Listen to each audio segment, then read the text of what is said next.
یہ حدیث پاک ہے کہ مدینہ پاک میں نا ایک بار آگ لگ گئی.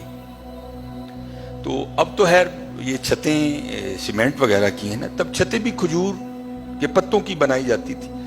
ظاہر ہے وہ جتنا خشک ہوتے جاتے تھے اتنا ہی وہ پیٹرول کی صورت اختیار کرتے جاتے تھے. خشک بڑی جلدی چیز آگ پکڑتی ہے.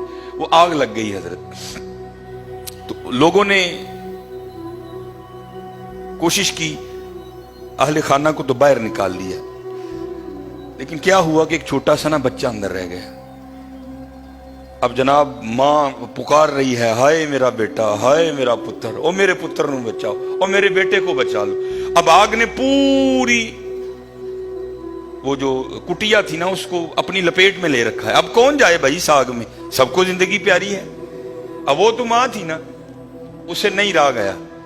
اس نے جناب جہاں کی بازی لگائی, آؤ دیکھا نہ تاؤ دیکھا, وہ گھس گئی اندر اور اپنے بچے کو نہ نکال لائی.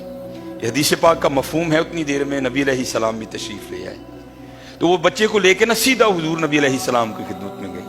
جا کے عرض کرتی ہے, اللہ کے رسول ہم تو بتوں کو پوجتے تھے.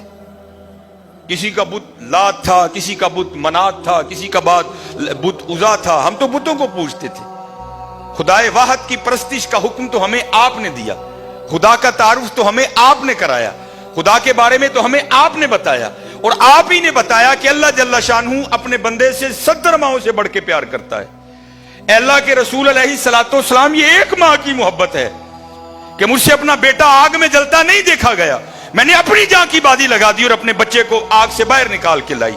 اے اللہ کے رسول, اگر ایک ماں کی محبت یہ ہے کہ وہ اپنے بچے کو آگ میں جلتا ہوا نہیں دیکھ سکی, تو کیا وہ جو 70 ماؤں سے بڑھ کے پیار کرتا ہے وہ جہنم میں ہمیں جلتے ہوئے دیکھ لے گا؟ حدیث پاک ہے, حضور کی مبارک آنکھوں میں آنسو آ گئے. آپ نے 3 بار فرمایا, اللہ کی قسم کبھی بھی نہیں, اللہ کی قسم کبھی بھی نہیں, اللہ کی قسم کبھی بھی نہیں. ہم تو مائل با کرم ہیں, لیکن کیا میں نہیں چنگی حضرت, میں نہیں چنگی. اللہ اور اللہ دے رسول دے فقیر بن جو. پھر دیکھو حضرت موجیں اور بہاریں. تو اگر یہی رہا تو پھر تو بڑا معاملہ خراب ہے. اللہ داتو عطر بنا. ماشاءاللہ جمعہ ہے نا, میں بھی لگا کے آیا ہوں, مجھ سے بھی آ رہی ہے. فلاں داتو عطر بنا, عطر دا پھر تو کٹ دریا, دریا وچ پھر تو ڈبکی نہ لا, پھر بھی تیری بو نہیں جانی, پہلوں اپنی میں مکا. اور جس نے میں مکا لی حضرت, پھر تو کرم ہی کرم ہے, پھر تو کرم ہی کرم ہے. کی محمد سے وفا تو نے تو ہم تیرے ہیں, یہ جہاں چیز ہے کیا لوح قلم تیرے ہیں.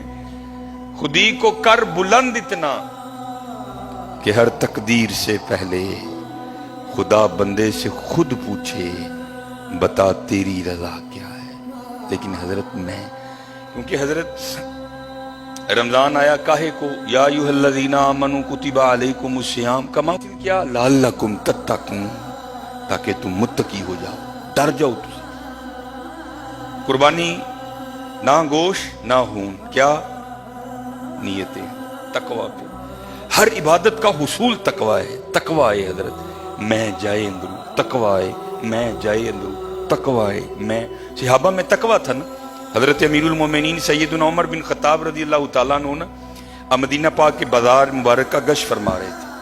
تو حضرت کی توجہ کسی اور جانب تھی. تو نیچے نا ایک اندھا فقیر بیٹھا تھا. تو بے توجہی میں امیر المومنین حضرت سیدنا عمر بن خطاب رضی اللہ تعالیٰ عنہ کا جو پاؤں ہے نا اس فقیر کے پاؤں پہ آ گیا. اب وہ اندھا ہے, امیر المومنین نے دیکھا نہیں. اب اس کو بھی نہیں پتا کہ یہ جس کا پاؤں میرے پاؤں پہ آیا ہے یہ مبارک شخصیت ہے کون, یہ کتنی بلند ہستی ہے, یہ حضور کے محبوب ہیں, یہ مراد رسول ہیں, عام ہستی نہیں ہے. اگر اسے پتا ہوتا تو وہ بھی یہ بھی نہ بولتا کبھی, اس کو تو پتہ ہی نہیں تھا. تو جب پاؤں آ گیا نا تو وہ اندھا آگے سے کہتا ہے حضرت عمر رضی اللہ تعالیٰ عنہ کو, او کیا اندھا ہے, تجھے دکھائی نہیں دیتا نیچے میرا پاؤں ہے؟ قربان جاؤں حضرت, بڑے لوگ بڑی باتیں.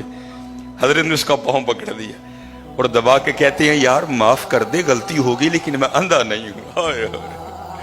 ایسی حضرت میں کا شائبہ بھی نہیں, امیر المومنین ہے حضرت, بڑا روب ہے, بڑا دبدبا ہے, لیکن کیا انہوں نے حضرت میں مکا چھڑی دی سی, اس کو جھڑکی دے سکتے تھے, اس کو درہ مار سکتے. وہ بڑے متقی لوگ تھے حضرت. پھر پاؤں پکڑ کے نہ کہتے ہیں یار غلطی ہو گئی لیکن میں اندھا نہیں, میں اندھا نہیں. ہاں حضرت قربانی بھی ہم نے دے لی, روزے بھی ہم نے رکھ لیے, حج بھی ہم نے کر لیا, لیکن تقویٰ نہیں آیا.